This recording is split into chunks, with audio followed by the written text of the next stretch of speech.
বলছিলাম বাইতুল মোকাররম মসজিদের কথা। পারিবারিক উদ্যোগে এই মসজিদটির নির্মাণ ৬০ বছরেরও বেশি সময় আগে একটি পরিবারের উদ্যোগে প্রায় ৮.৫ একর জমির উপর নির্মিত এই মসজিদ বাংলাদেশের মুসলিমদের কাছে মর্যাদার স্থান হয়ে উঠেছে। মসজিদটি রাজধানী ঢাকার প্রাণকেন্দ্রে পল্টনে অবস্থিত। মসজিদটি নির্মাণ করা হয়েছে মক্কার কাবাঘরের আদলে ৪ কোণাকৃতির। পুরনো এবং নতুন ঢাকার মিলনস্থল পল্টন এলাকায় এই মসজিদে একসঙ্গে ৪০,০০০ মুসল্লি নামাজ আদায় করতে পারেন। দেশের বৃহত্তম এই মসজিদের ইতিহাস এবং গুরুত্ব নিয়ে অনেক বইও প্রকাশ করা হয়েছে। বাইতুল মোকাররম নির্মাণের উদ্যোগ পাকিস্তান আমলের ঢাকায় বড় শিল্প উদ্যোক্তা বাওয়ানি পরিবারের পক্ষ থেকে এই মসজিদ নির্মাণ করা হয়।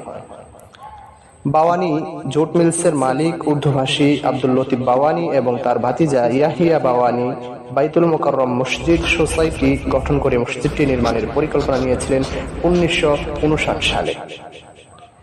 ইতিহাসবিদ শরীফুদ্দীন আহমেদ সম্পাদিত ঢাকা কোষে বলা হয়েছে, ১৯৬০ সালের ২৭শে জানুয়ারি আব্দুল লতিফ বাওয়ানি মসজিদ নির্মাণের ভিত্তিপ্রস্তর স্থাপন করেন।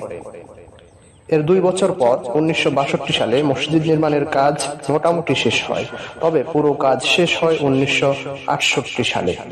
মসজিদটির নকশা করেছেন পাকিস্তানের সিন্ধুর একজন স্থপতি AH থারানি। মসজিদের ভিতরে যা আছে। বাইতুল মোকাররম মসজিদটি প্রথমে ৩০,০০০ মানুষের নামাজ আদায়ের সুযোগ রেখে নির্মাণ করা হয়েছিল। পরে ২০০৮ সালে সৌদি সরকারের অর্থায়নে এর সম্প্রসারণ করা হয়েছে। এর ফলে একসঙ্গে ৪০,০০০ মানুষে নামাজ আদায়ের সুযোগ সৃষ্টি হয়েছে। মসজিদের মূল ভবনটি ৮ তলা, যা মাটি থেকে ৯৯ ফুট উঁচু। ৮ তলা এই মসজিদের নিচতলায় মার্কেট এবং গুদামঘর রয়েছে। দোতলা থেকে ৬ তলা পর্যন্ত প্রতি তলায় নামাজ পড়া হয়, আর খতিব বা ইমাম নামাজ পড়ান দোতলা থেকে। ৩ তলার উত্তর পাশে নারীদের নামাজ পড়ার ব্যবস্থা আছে, সেখানে একসঙ্গে ১৫০০ নারী নামাজ পড়তে পারেন। উত্তর, দক্ষিণ এবং পূর্ব দিক থেকে মসজিদে প্রবেশ করা যায়। বাইতুল মোকাররমের খতিবগণের তালিকা: ১. মাওলানা আব্দুর রহমান কাশগরি, যার মৃত্যু হয়েছিল ১৯৭১ সনে। ২. মাওলানা কারি উসমান মাদানী, যার মৃত্যু হয়েছিল আনুমানিক ১৯৬৪ সনে।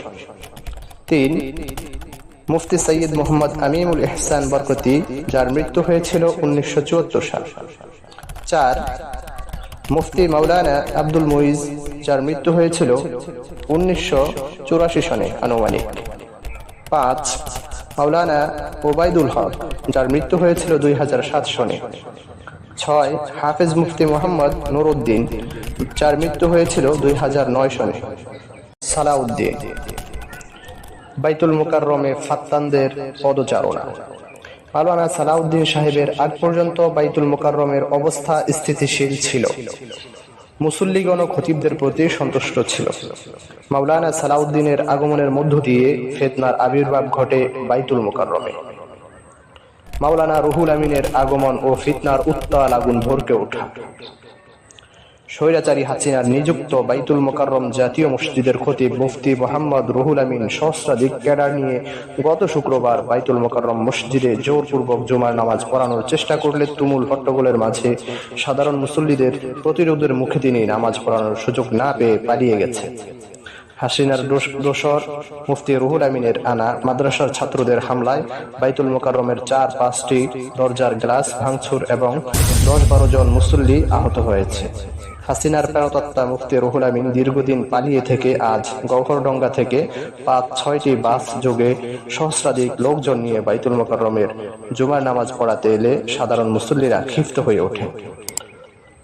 ঐতিহাসিক ছাত্র জনতার গণ অভ্যুত্থানের পর পলাতক থাকা হাসিনার নিযুক্ত বাইতুল মোকাররমের খতিব রুহুল আমিন সহস্রাধিক মাদ্রাসার ছাত্র নিয়ে গত শুক্রবার বাইতুল মোকাররম জাতীয় মসজিদে জোরপূর্বক জুমার নামাজ পড়াতে এলে মসজিদের ভেতরে চরম হট্টগোল এবং মারামারির ঘটনা ঘটে।